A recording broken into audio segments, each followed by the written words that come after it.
Salut à tous, on se retrouve pour l'épisode 1921 du Zap Image. On commence aujourd'hui en ce jeudi 25 août avec des anniversaires.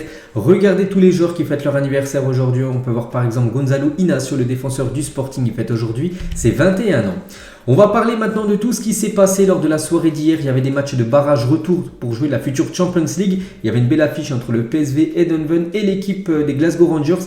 Et c'est l'équipe écossaise qui s'est imposée 1-0 du côté du PSV. N'oubliez pas qu'au match aller, il y a eu 2 partout. Ce qui veut dire que les Glasgow Rangers se qualifient pour jouer cette future Champions League. Malgré que d'après les statistiques, le PSV a un peu plus dominé cette rencontre. Mais c'est bien les Écossais qui ont inscrit l'unique but de la partie. Un but qui vaut de l'or bien sûr, vu que un but synonyme de phase de poule pour cette future Champions League et Power Rangers par rapport bien sûr à cette équipe qui se qualifie. We are back, donc en gros ils sont de retour en Champions League. Ça fait longtemps que cette équipe des Glasgow Rangers n'a pas évolué en Champions League. La dernière fois ça remonte à 2010, ça faisait plus de 12 ans qu'ils n'avaient pas atteint les phases de poule de la Champions League. Donc félicitations à cette équipe des Glasgow Rangers. Donc quelques photos bien sûr de cette équipe qui avait déjà très bien performé, souvenez-vous, la saison dernière en Europa League. Et on va parler de ce joueur, il s'appelle Malik Tillman lors des éliminatoires de la Ligue des Champions. Donc il a marqué le but de la victoire lors du match retour. Donc c'était les 3e tours préliminaires contre l'équipe belge du Royal Union SG. Donc c'est lui qui avait inscrit le but victorieux, le but en gros de la qualif. Et hier c'est lui qui a fait la passe D pour le but victorieux de cette équipe écossaise pour cette qualification pour jouer cette future Champions League. Et on peut voir que du côté du stade de Eindhoven, donc bien sûr le match s'est joué à guichet fermé. Il y avait beaucoup de supporters des Glasgow Rangers qui ont fait le long déplacement entre Glasgow et Eindhoven. Donc voilà, le parkage était rempli. Puis on peut voir qu'ils ont mis le feu, bien sûr. Ils ont dû être très contents vu qu'il y a la qualification au bout pour cette équipe. Sinon les autres, il y avait 2 autres rencontres de barrage. Ça passe aussi pour le Dynamo Zagreb contre l'équipe de Bodo Glimt. Au match aller, Bodo Glimt s'est imposé 1-0. Au match retour, les Croates se sont imposés 4-1. Score cumulé 4-2 pour le Dynamo Zagreb qui se qualifie également pour jouer cette future Champions League. Et entre Trabzonspor et Copenhague, donc 0-0 au match aller, Copenhague s'est imposé 2-1. Ce qui veut dire que les Danois se qualifient aussi pour jouer cette future Champions League. On peut voir comme la domination de Trabzonspor. Ils ont beaucoup tiré, beaucoup tenté, mais ils n'ont pas réussi à inscrire ce but qui aurait pu bien sûr les permettre d'aller en phase de poule de Ligue des Champions. Du coup, on peut voir les 3 derniers qualifiés pour jouer cette future Champions League. On part cette fois-ci en Angleterre. Il y avait aussi des matchs de Carabao Cup. J'ai déjà parlé de quelques matchs hier. Donc aujourd'hui encore quelques rencontres qu'on peut parler. On peut voir que ça passe pour Leeds United qui s'est imposé 3-1 contre Barnsley. On peut voir aussi que ça passe pour Newcastle qui s'est imposé 2-1 et la même chose pour Brighton. Cette équipe s'est imposée 3-0. Donc voilà, quasiment tous les clubs de Première Ligue sont qualifiés pour le tour suivant par Fulham, les gars, qui s'est fait éliminer. On en a parlé hier. Et du coup, on connaît déjà le tirage au sort du prochain tour. Donc par exemple, les clubs européens rentrent dans ce prochain tour. Donc par exemple, Manchester United jouera contre Aston Villa. Liverpool recevra l'équipe de Derby County aussi à Bournemouth Everton. Leicester jouera contre Newport. Wolverhampton Leeds United. Donc West Ham jouera contre Blackburn. Arsenal contre Brighton. Brentford contre Gillingham. Et la grosse affiche reste quand même Manchester City qui recevra Chelsea, les gars, dès ce prochain tour de la Carabao Cup. Donc synonyme de la Coupe de la Ligue française. Regardez le programme du jour. Donc aujourd'hui, il y a des matchs pour les barrages encore. Donc en gros, c'est les barrages retour pour se qualifier pour la Ligue Europa. On peut voir toutes ces rencontres qui auront lieu ce soir. Et aussi les gars, en Ligue Europa Conférence, il y a une équipe française qui va jouer son barrage retour. C'est l'équipe de Nice qui reçoit ce soir l'équipe de Maccabi Tel Aviv. Donc au match aller, cette équipe israélienne s'est imposée 1-0 à domicile. Cette fois-ci, c'est du côté de Nice. On annonce une grosse affluence. Il y aura beaucoup de supporters dans les tribunes pour essayer bien sûr de soutenir et donner de la force aux joueurs niçois pour qu'ils se qualifient. Donc il faut absolument que Nice s'impose déjà. Et voilà, ils seront qualifiés bien sûr s'ils s'imposent. Donc c'est ce soir les gars, le match est diffusé sur RMC Sport. Coup d'envoi 20h. Et Lucien Favre, le coach des Aiglons, il a dit j'ai toujours la confiance que l'on va passer. C'est l'intuition, je le sens, il faut vraiment que l'on passe. N'oubliez pas que Nice fait actuellement un début de saison catastrophique. Pour l'instant, 4 matchs officiels, aucune victoire, 2 matchs nuls, 2 défaites. Il reste en plus sur 2 défaites, dont 1-0 contre Clermont il y a quelques jours. Et surtout, ils avaient pris 2 cartons rouges. On va prendre la direction de l'Espagne. Il y avait aussi un match, donc c'était entre l'équipe du Barça et l'équipe de Manchester City. Donc c'est quoi ce match? En gros, c'était un match de charité. Donc voilà, gros score, 3 partout. Aubameyang, De Jong, Depay, buteur côté Blaugrana contre Alvarez, Palmer et Riyad Mahrez à la 99e minute dans les dernières secondes de la partie.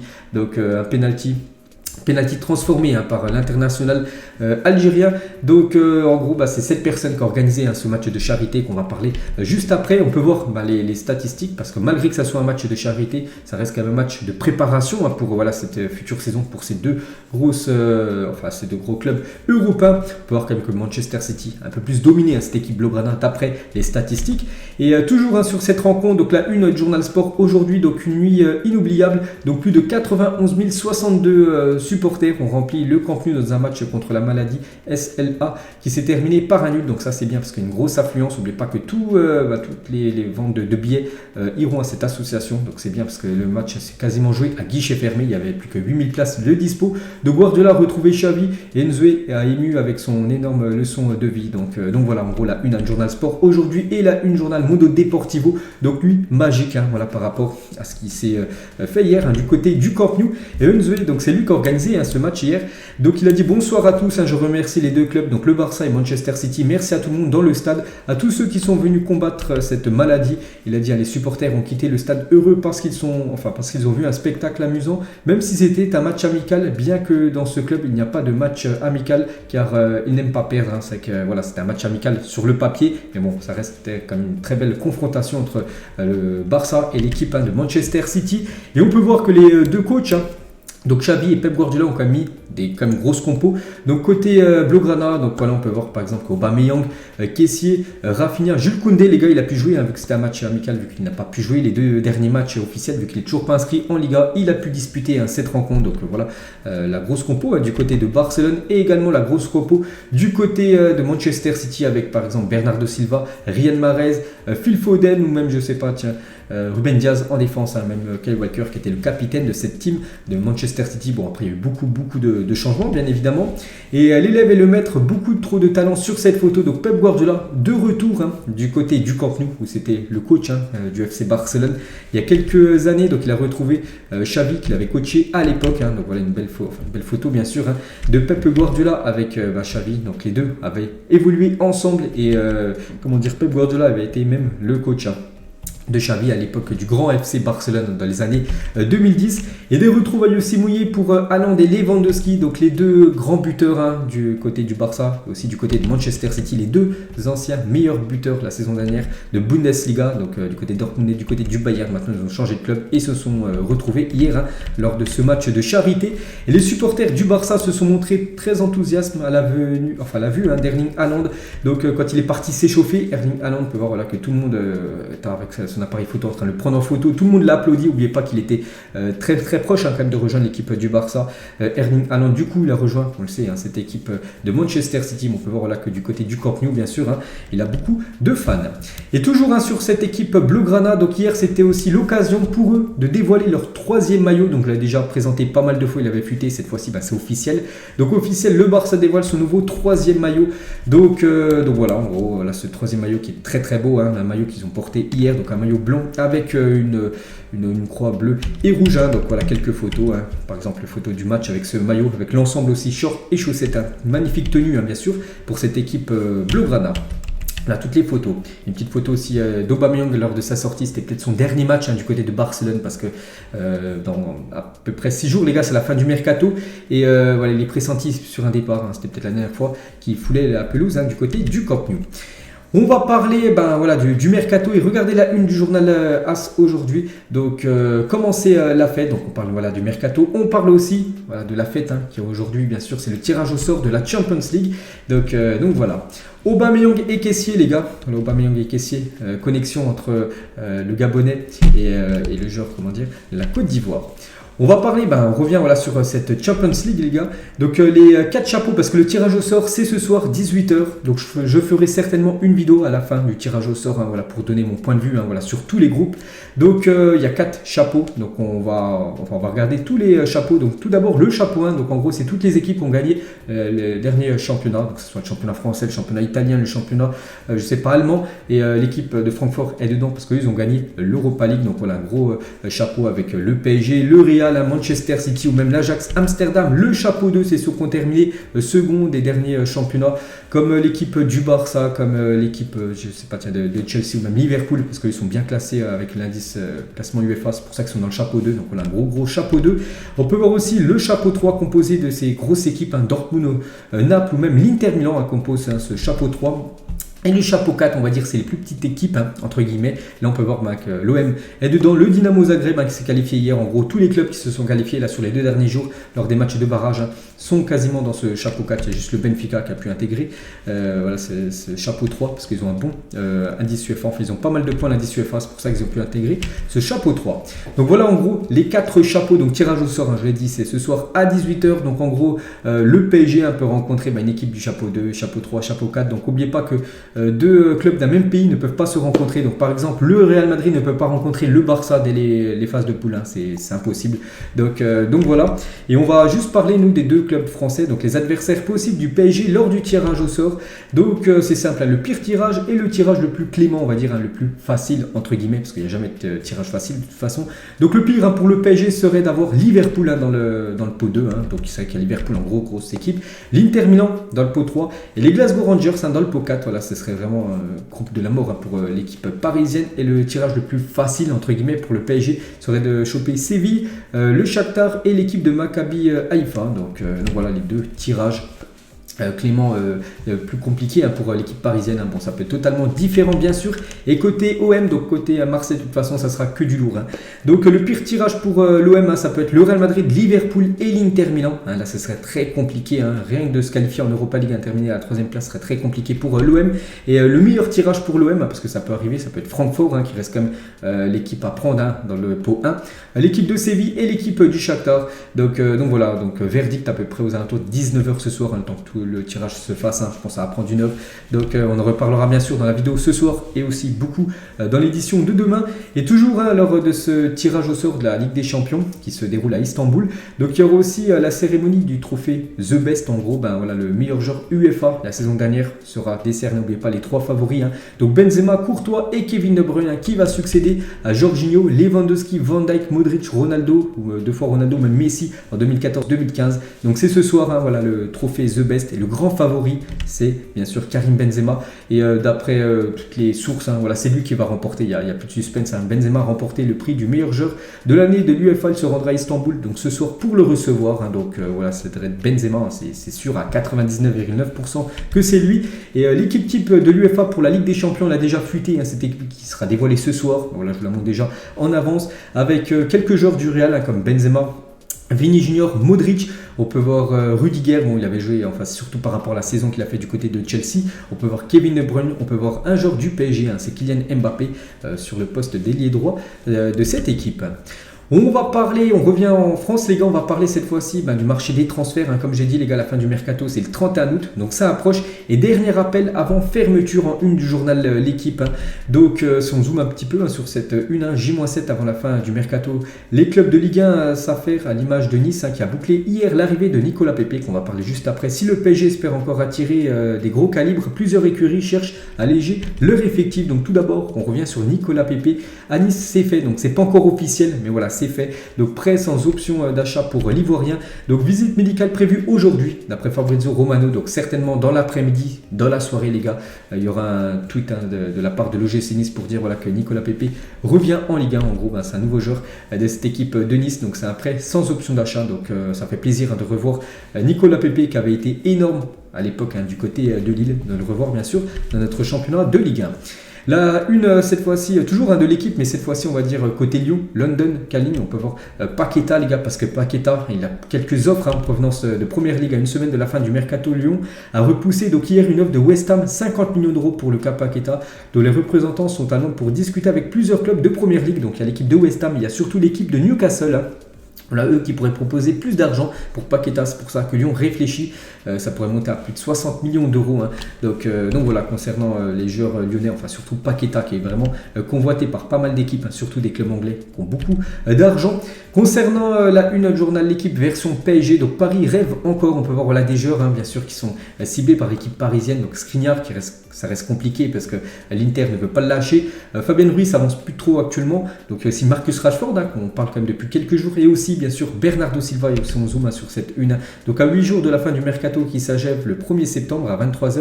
Le PSG n'a pas encore renoncé. Je pensais que c'était le 31 août. Hein, du coup c'est le 1er septembre à 23h, la fin du mercato français. Bref, donc le PSG n'a pas renoncé à recruter une nouvelle pointure, mais la tâche s'annonce ardue. Donc voilà, en gros, il reste une semaine hein, voilà, pour que le PSG fasse encore un gros coup sur le mercato. Et on sait que le PSG s'intéresse à Bernardo Silva. Et d'après l'équipe, hein, dans son édition du jour, donc le PSG a formulé ces derniers jours une offre de 70 millions d'euros à Manchester City pour Bernardo Silva. Est-ce que City va accepter hein, cette offre? Je sais que City a fixé son prix à 100 millions d'euros. C'est 70 que propose le PSG. Donc le compte n'est pas bon. Donc à voir après. Vous savez qu'avec le PSG, hein, ce club peut acheter n'importe quel joueur. On a bien vu avec les arrivées de Neymar ou même Léo Messi. Donc le PSG peut s'offrir Bernardo Silva. Donc à voir si ça va se faire ou non dans les prochains jours. Toujours avec Paris, concernant des autres joueurs, cette fois-ci plus sur le départ. Donc alors qu'il avait été placé sur la liste des indésirables en juillet, Danilo Pereira devrait finalement rester au PSG cette saison. Christophe Galtier, qui apprécierait le joueur, aurait demandé à ses dirigeants de le conserver hein, pour cette future saison. Donc il ne devrait pas être vendu, Danilo Pereira, être conservé hein, par cette équipe parisienne. Là, avec tous les autres joueurs parisiens, eux, devraient être vendus. Tout d'abord, Leandro Paredes hein, et des contacts positifs en lien avec la Juventus et le PSG concernant le milieu argentin. Les pourparlers progressent pour conclure l'accord. Les conditions personnelles ont déjà été convenues avec l'Argentin. Donc voilà, d'après Fabrizio Romano, ça se fera avant la fin du mercato prévu la semaine prochaine. Concernant Mauro Icardi, donc des discussions en cours entre Galatasaray et l'entourage de Icardi pour un prêt avec option d'achat. On peut voir que Icardi, d'après l'équipe, hein, a validé l'idée de rejoindre Galatasaray. Donc lui serait OK hein, pour rejoindre le club turc. Hein. Ça serait bien sûr une très très bonne nouvelle pour l'équipe parisienne parce que depuis longtemps, voilà, il a dit qu'il ne voulait pas quitter le club. Puis là, maintenant, il dit que voilà, il serait OK hein, pour quitter Paris pour rejoindre la Turquie. Concernant Herrera devrait finalement être prêté avec option d'achat à l'Athletic Bilbao. Donc son contrat avec le PSG ne sera donc pas résilié parce qu'en gros il demande au PSG que s'il résiliait son contrat de toucher tous ses derniers mois de salaire. Hein. Donc le PSG ne veut pas, c'est pour ça qu'en gros il devrait être prêté avec option d'achat à cette équipe espagnole. On va parler de l'Olympique de Marseille et c'est officiel, Eric Bailly, hein, j'avais dit hier, il était du côté de Marseille, il a passé sa visite médicale, tout est ok et c'est officiel, hein, Eric Bailly est prêté à l'OM. Donc voilà la première photo, on peut voir hein, du côté de l'OM, donc il portera le numéro 3 du côté de Marseille, l'ancien défenseur hein, de Villarreal ou même de Manchester United. Et fin de la partie de Football Manager pour Longoria avec sa 11e recrue, peut-être hein, regardez comme cet impressionnant mercato de l'OM, hein, 11 recrues avec Eric Bailly, peut-être qu'il pourrait en avoir encore 12, 13, hein, je ne sais pas, parce qu'il reste encore une semaine de mercato. Donc, il y a de quoi faire maintenant en défense centrale du côté de l'OM avec Bailly, Isaac Touré, Mbamba, Gigot, Balerdi et Caleta-Car. C'est vrai que Igor Tudor aura le choix. Et, voilà, bien sûr, il mettra les meilleurs hein, sur la pelouse. Donc voilà, c'est vrai qu'il y a une énorme concurrence en défense centrale hein, du côté de Marseille. Et Longoria a recruté vraiment des joueurs avec beaucoup d'expérience en Coupe d'Europe. Hein. Par exemple, Alexis Sanchez, lui, c'est plus de 84 matchs en Coupe d'Europe, hein, surtout en Champions League, quelques-uns en Europa League. Eric Bailly, c'est plus de 37 matchs en Coupe d'Europe. Mbamba, 36, Verretou, 33 et Gigot, 18, hein, parce que Marseille joue la Ligue des Champions. Et c'est pour ça que Longoria a voulu prendre quelques profils, bien sûr, avec des joueurs avec pas mal d'expérience à lors des matchs européens. Toujours avec Marseille, ça c'est une bonne nouvelle hein, pour le club marseillais parce que bonne chance, Kevin Strootman, hein, ça a été mis hier hein, dans la soirée sur le Twitter officiel de l'OM. Donc notre milieu de terrain néerlandais est prêté au Rénois et ça c'est une bonne nouvelle hein, pour Marseille parce que n'oubliez pas que c'est lui qui touche le plus gros salaire, hein, c'est le plus gros salaire du côté de Marseille. Je l'ai montré il y a quelques jours hein, que son salaire était de plus de 500 000 euros par mois. Bon, c'est du brut, hein, mais bon, même en net, les gars, c'est un énorme salaire, bien sûr, que les bourses Marseille, hein, pour avoir Kevin Strootman, alors qu'il ne joue pas. Et du coup, il est prêté du côté du Rénois. Donc, concernant le salaire de Strootman, hein, je dis qu'il est énorme hein, du côté de Marseille. Deux informations s'opposent. Hein, donc, le journal L'Équipe annonce une prise en charge à plus de 70% par l'OM. Et le journal La Provence annonce une prise en charge entre 50 et 70% par le Rénois. Donc, pour l'instant, on ne sait pas c'est qui, en gros, qui prend le plus en charge le salaire hein, de Strootman. Hein, je le dis qu'il est énorme. Hein. Est-ce que c'est Marseille ou est-ce que c'est le Rénois? Pour l'instant, on ne sait pas. Dans tous les cas, l'OM devrait économiser un peu sur son énorme salaire. Hein, je dis, c'est le joueur le mieux payé du côté de Marseille. Toujours avec l'OM, donc un départ, donc je l'avais dit hier, c'est quasiment fait. Donc Milik, les gars, Milik du côté de la Juventus, c'est quasiment fait, un accord est proche d'être retrouvé entre la Juventus et l'OM, ça pourrait là se faire dans la journée ou peut-être avant la fin du week-end. Et on va parler d'un joueur, les gars, on voit beaucoup de rumeurs, c'est Cristiano Ronaldo du côté de Marseille. Et voilà, sur le Twitter ActuFoot, un Twitter très bien, on va dire, suivi, enfin il est énormément suivi bien sûr en France, donc selon une source, donc Jorge Mendes, agent de Cristiano Ronaldo, sera actuellement à Marseille. Ils ont publié ça, puis après ils ont démenti, parce que l'information démentie par Karim Benani, voilà, l'agent de Cristiano Ronaldo n'est pas du côté de Marseille pour négocier avec l'OM concernant Cristiano. Et Fabrizio Romano, les gars, il a mis un point au clair concernant la situation de CR7. Donc Jorge Mendes cherche la meilleure solution possible. Voilà, Jorge Mendes, son agent, cherche toujours bien sûr une porte de sortie à CR7, ça bien sûr c'est sûr. Manchester considère qu'il n'est pas à vendre, même si on sait que bien sûr s'il y a une offre, donc il quittera le club. Donc Longoria du côté de Marseille est déçu par les rumeurs. CR7 n'est pas dans les plans de l'Olympique de Marseille. Donc c'est Fabrizio Romano qui donne toutes ces infos. Donc voilà, c'est quand même fiable. Donc en gros, il dit que Longoria, le président de l'OM, n'est pas intéressé par Cristiano Ronaldo.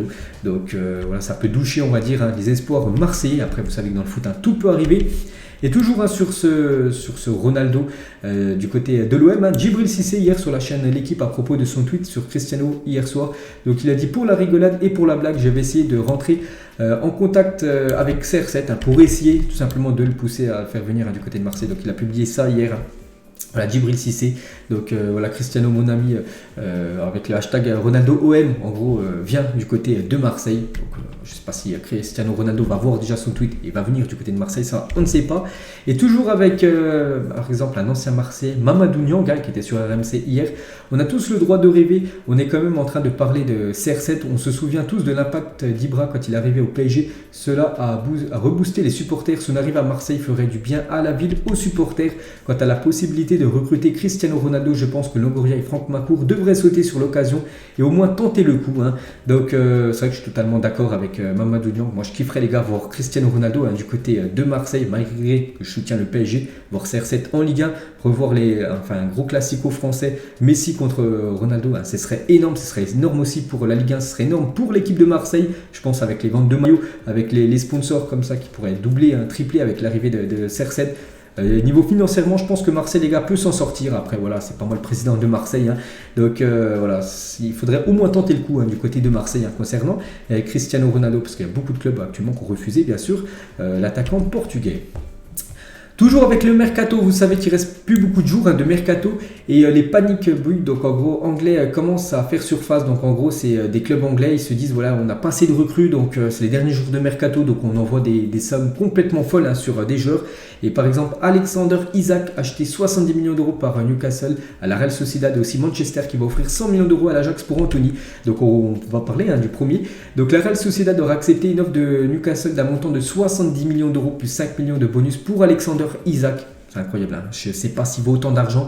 Alexander Isak, bon, c'est un bon joueur, un attaquant suédois, un jeune joueur de l'équipe de la Real Sociedad. Est-ce qu'il vaut plus de 70 millions d'euros? Je ne sais pas. Donc c'est statistique du côté de l'Espagne. 131 matchs, 42 buts, 7 passes D.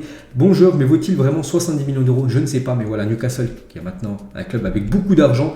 Il reste quelques jours de mercato, ils veulent se renforcer en attaque. C'est pour ça qu'ils font une énorme offre voilà, pour essayer de convaincre la Real Sociedad de lâcher son buteur. Et concernant l'équipe de Manchester, qui a déjà envoyé quand même 4 à 5 millions d'euros bonus compris sur Casemiro. Donc Manchester est prêt à augmenter son offre à 94 millions d'euros auprès de l'Ajax, sans bonus. Avec bonus, ça va dépasser les 100 millions d'euros. Donc là aussi, une somme complètement folle. Voilà, plus de 100 millions d'euros que pour récupérer l'Ajax Amsterdam en vendant Anthony. On a parlé de ce joueur, les gars, Slimani. Donc hier, j'avais dit qu'il était parti du côté du Sporting au Portugal pour résilier son contrat. Et on peut voir qu'il a déjà signé du côté de Brest, parce que j'ai dit qu'il avait signé du côté de Brest, parce qu'on peut voir déjà avec le maillot Brest, Slimani numéro 13, pas encore officialisé. Slimani pose déjà avec le maillot de Brest, ça devrait être officiel là dans la journée. Donc voilà, il revient en Ligue 1. On va parler du Real Madrid et Florentino Pérez, donc le président du Real Madrid, veut forcer le départ de Marco Asensio. Donc en gros, il le met la sortie en gros, à la porte, il aurait donné pour consigne à Ancelotti de ne plus faire jouer l'Espagnol et essayer qu'il quitte le club avant la fin du mercato prévu semaine prochaine. N'oubliez pas que Marco Asensio, il lui reste encore une année de contrat jusqu'en juin 2023, en gros jusqu'à la fin de la saison. Donc vu que le Real Madrid ne veut pas le prolonger, ils veulent le vendre dès ce mercato pour récupérer de l'argent. Donc voilà ce qu'a demandé à Pérez comme Ancelotti, de ne plus faire jouer Marco Asensio pour qu'il soit vendu avant la fin du mercato. On va parler d'un poste qu'un club doit absolument recruter, c'est du côté de Lille, et c'est le poste de gardien, parce qu'actuellement, le gardien du côté de Lille, c'est Léo Jardim, et on peut voir cette stat catastrophique pour le gardien lillois. Donc il a encaissé 75% des tirs qu'il a subis cette saison, c'est incroyable, 3 tirs sur 4 cadré cette saison, fini au fond des filets quand c'est Jardim, le gardien. Donc sur moi je gueulerais les gars, je ferai des stats pareil que lui, voire peut-être meilleur alors que je ne suis pas du tout gardien. Donc le LOSC doit absolument trouver un titulaire et en gros changer Léo Jardim, parce qu'actuellement là c'est un peu une passoire du côté de Lille. Et toujours les gars sur ce match où il a pris beaucoup de buts, la victoire 7-1 du PSG. Et le résumé du 7-1 infligé par le PSG au LOSC est numéro 1 des tendances sur YouTube avec plus de 2,8 millions de vues quand même. Donc voilà, beaucoup de personnes sont parties revoir le résumé bien sûr de ce Lille PSG 1-7. On va parler cette fois-ci de César Azpilicueta il y a 10 ans jour pour jour. Donc le défenseur espagnol quittait l'OM et s'engageait à Chelsea, montant du transfert 8 millions d'euros plus bonus. Donc le capitaine des Blues aura tout gagné du côté de Chelsea. Il a tout gagné les trophées possibles, que ce soit la Ligue des Champions, que ce soit l'Europa League, que ce soit la Première Ligue, la FA Cup, le Community Shield, la Coupe du Monde des clubs. Il a tout remporté du côté de Chelsea, bien sûr. Seulement 8 millions d'euros quand même avait déboursé cette équipe de Chelsea pour s'offrir cette légende maintenant du côté des Blues. On va parler d'Aleksandar Mitrovic, un attaquant de Fulham qui est énorme. La saison dernière en Championship, il a très bien commencé en Première Ligue. Donc il a littéralement détruit le pare-brise de la voiture de son coéquipier Tom Kearney en frappant à côté de la cage à l'entraînement. Donc Mitrovic, donc il a dit: j'étais si heureux que ça tombe sur cette voiture. Donc après il est parti se prendre en photo, donc il a tiré à côté en gros, et le ballon a cassé le pare-brise de son collègue du côté de l'entraînement à Fulham. On va parler de la LFP qui a rendu son verdict concernant les cartons rouges de ce week-end. Vous savez que le week-end dernier, il y a eu énormément de cartons rouges en Ligue 1. Donc c'est simple, donc Savani et Lemina ont pris 3 matchs de suspension. Mbanyang lui a pris 2 matchs de suspension. Et que ce soit Todibo, Gigot, Salin, Dacosta, Vanderson, Sabanovic, Fayad et Hugo Choukou. Donc ils ont tous pris 1 match de suspension. Donc voilà les gars, concernant bien sûr le verdict des suspensions. Parce qu'à chaque fois, les commissions de discipline, c'est le mercredi. Donc en gros, c'était hier. On va parler de la femme d'Aurel Di Maria, je l'ai dit hier, une petite déclaration de sa part. On revient bien sûr sur quelques déclarations de sa part. À Manchester, c'est le pire, tout est horrible à Manchester. Nous vivions à Madrid et Angel a joué pour la meilleure équipe du monde. Nous étions bien, un temps parfait, une excellente cuisine. Et soudain, cette proposition de Manchester est sortie. Je ne lui ai pas dit c'est de ta faute si nous sommes à Manchester. Je lui ai dit: mon amour, je veux me suicider. 14h et c'est déjà la nuit. Et il m'a dit: c'est terrible, mais ne t'inquiète pas, on va s'en sortir. Et pour finir avec elle, je n'ai jamais rien. Des gens tout blancs, soignés, bizarres, tu ne sais pas s'ils vont te tuer ou autre. La nourriture est dégoûtante, les femmes de porcelaine. Donc voilà, elle détruit totalement la ville de Manchester. Elle n'a pas du tout accepté que Di Maria soit transféré de Madrid, où il fait beau tout le temps, du côté de Manchester, dans le nord de l'Angleterre, où le climat est bien... c'est pas catastrophique, mais bon, voilà, il fait très rarement beau. Donc voilà, pas du tout apprécié, on va dire, la ville de Manchester. Des nouvelles de Gérard Piqué. Vous savez que Gérard Piqué a trompé, c'était il y a quelques mois, Shakira, donc il y a eu une rupture et il a trouvé une nouvelle copine, voilà, Gérard Piqué. Donc voilà des infos, des nouvelles surtout sur le défenseur espagnol. Les 3 meilleurs tireurs de pénalty de l'histoire du football. Donc on peut voir le premier, c'est Mathieu Le Tissier, donc c'est un joueur anglais. Donc pénalty tiré 48, pénalty marqué 47. Il a seulement loupé un pénalty sur 48 tirés, c'est quand même énorme. Ratio 98%. Michael Ballack aussi un énorme ratio, tiré 31, marqué 29, seulement 2 loupés. Et aussi Baines en 3e position, 28 tirés, 25 marqués. Voilà en gros les meilleurs tireurs de pénalty de l'histoire du football. Les joueurs de l'Atlético Madrid ne pourront plus offrir leur maillot au public à la fin des matchs. Les supporters devront télécharger l'application Momento Market afin d'enchérir même pendant le match sur les maillots. La tristesse de cette info.